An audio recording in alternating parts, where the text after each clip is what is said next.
I'm on my way to see Eddington, the new Ari Aster film. I'd call myself an Ari Aster fan. I thought the trailer looked pretty interesting, but what really sold me on this was seeing Emma Wolf from Spooky Astronauts doing a review afterwards where she looked, frankly, kind of shell-shocked after watching it, so that made me want to see it for sure. I'll let you know how I feel about it in just a second. Well, that was an experience. I really don't know what to make of that movie yet. I got to give it some thought.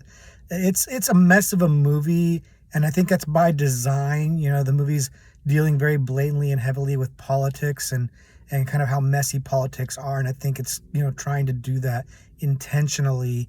And the movie is both simultaneously very heavy-handedly serious about very serious topics, and also darkly satirical and kind of funny, but in a way that I think a lot of people won't appreciate or like, because it's stuff that people don't have a sense of humor about a lot of the time. And so it's a complicated movie. It's trying to say something about the messiness of politics and the way the political views are often driven by personal agendas or personal beliefs, personal desires.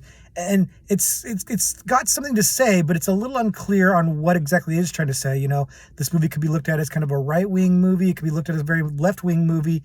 And I think, again, that's by design. And it's a challenging film that's making you think. Then the third act happens where everything kind of erupts into crazy violence. And the theme gets really muddy at that point, really messy and hard.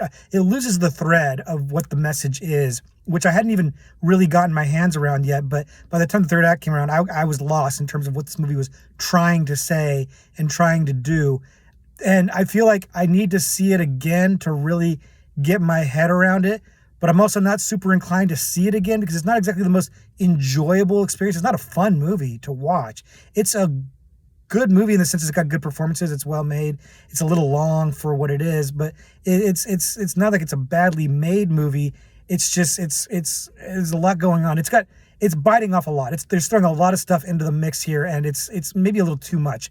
This movie has a little too much going on, and it's just kind of a mess of threads that I couldn't necessarily get my hand around. And like I said, I don't know if I'd want to bother to take the time and effort to try to figure it out in the future. So I can't in good conscience recommend this to anybody, but I also kind of think that you should see it just to see if you can figure it out and figure out what it's trying to do and trying to say. And if you have seen it and you have some thoughts on it, let me know, because I'm interested and curious. This is an interesting movie, but I don't think it's a fun movie by any stretch of the imagination.